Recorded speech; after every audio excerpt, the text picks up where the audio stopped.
Good morning, all of you. Now, let us discuss some of the numerical problems of lesson number 9, that is, force and laws of motion. Today, we will discuss the numerical problems on Newton's second law of motion.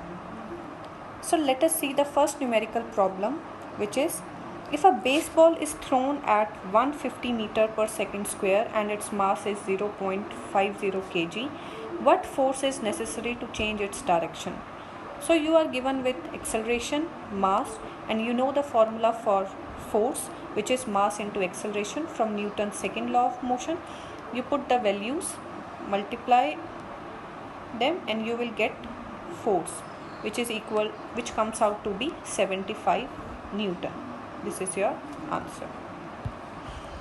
Now let us see another numerical problem, that is a bus of mass 5000 kg starts from rest and rolls down a hill. If it travels a distance of 200 meter in 10 seconds, you have to calculate the acceleration of the bus and the force acting on the bus. So first of all, write what is given to you. So mass is given to you, which is equal to 5000 kg. Because the bus starts from rest, it means the initial velocity is 0 meter per second. Also, the distance is given to you, which is 200 meter, and time is given to you 10 seconds. So firstly, you have to find out the acceleration. So to find out the acceleration, we will apply the formula S is equal to ut plus half at square. You put the values, distance is given to you 200, u is given to you 0, multiply by time, which is 10, plus half. Acceleration you have to find out, and time square. So now when you solve this equation, you will get acceleration equal to 4 meter per second square. So your acceleration comes out to be 4 meter per second square. Now in B part, you have to find out force. So you know the formula for force, which is mass into acceleration. Mass is 200 kg and mass is 500 kg. Mass is 500 kg, multiply by acceleration comes out to be 4 meter per second square, and when you multiply both, you will get 20,000. So force comes out to be 20,000 Newton. So this is the answer. Acceleration is 4 meter per second square and force is 20,000 Newton. Now let us see the next numerical, which is a motorcycle is moving with velocity of 90 km per hour and it takes 5 seconds to stop after brakes are applied. Calculate the force exerted by the brakes on the motorcycle if its mass along with the rider is 200 kg. So firstly, write down what is given to you. Mass is equal to 200 kg. Mass is given to you as 200 kg. Initial velocity is given to you 90 km per hour. So you know the SI unit of velocity, which is meter per second. So convert this 90 km per hour into meter per second by multiplying it by 5 by 18, because 1 km per hour is equal to 5 by 18 meter per second. And when you will solve it, you will get initial velocity as 25 meter per second. Also time is given to you 5 seconds and brakes are applied. It means finally the motorcycle will come to rest. So final velocity will be equal to 0 meter per second. So you have to calculate the force exerted by the brakes. So you know the formula for force, which is mass into acceleration, but here acceleration is not given to you, but you know the formula for acceleration, which is final velocity minus initial velocity upon time t.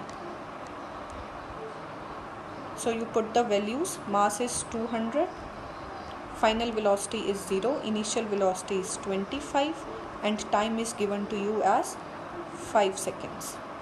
So when you solve the above equation, you will get force as minus 1000 Newton. So this will be the value of force, minus 1000 Newton, and this negative sign shows that it is a retarding force.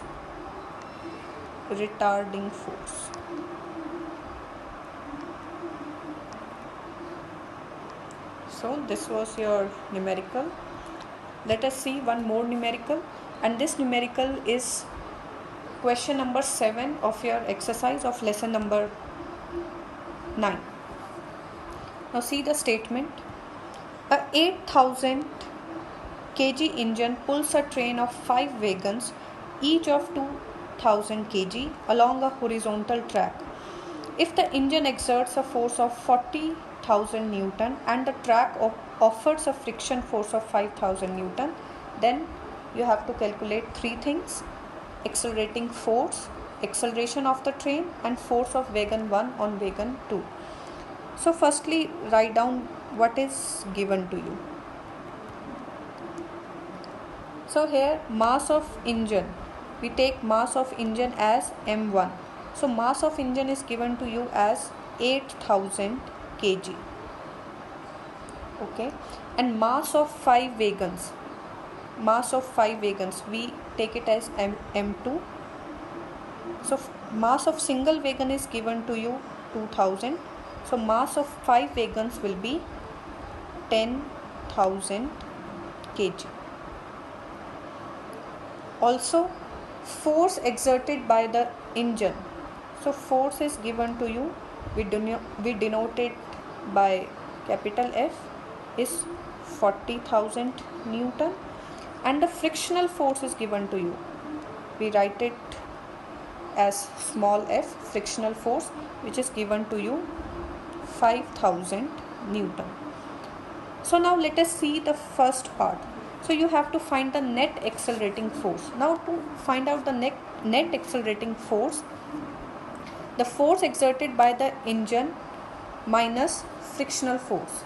So when you minus the frictional force from the force exerted by the engine, you will get the net accelerating force.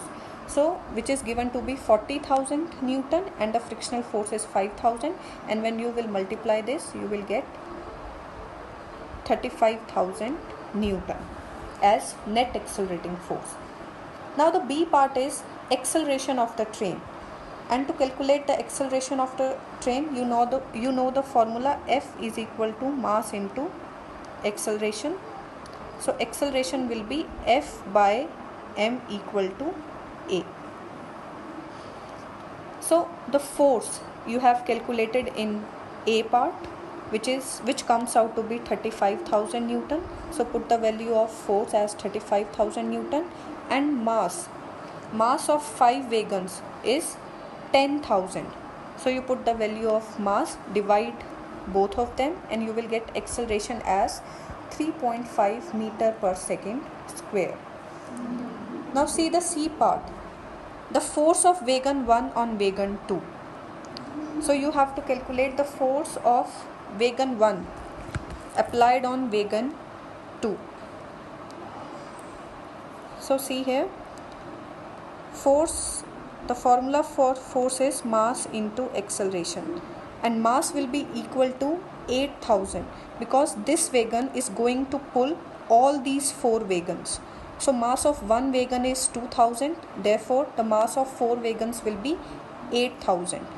So you put the value of mass as 8000 Newton, and acceleration you have just calculated in B part, which is 3.5 meter per second, and when you will multiply both you will get force as 28,000 Newton. So you will get force as 28,000 Newton, which will be the answer of C part. So I hope these numerical problems are clear to you all. You can practice more numericals from your NCERT book. You have to solve all the example problems given on Newton's second law of motion, and you can also try question number 5, 6, 7, 8 based on these Newton's second law of motion from the exercise. So these numerical problems will be continued tomorrow also.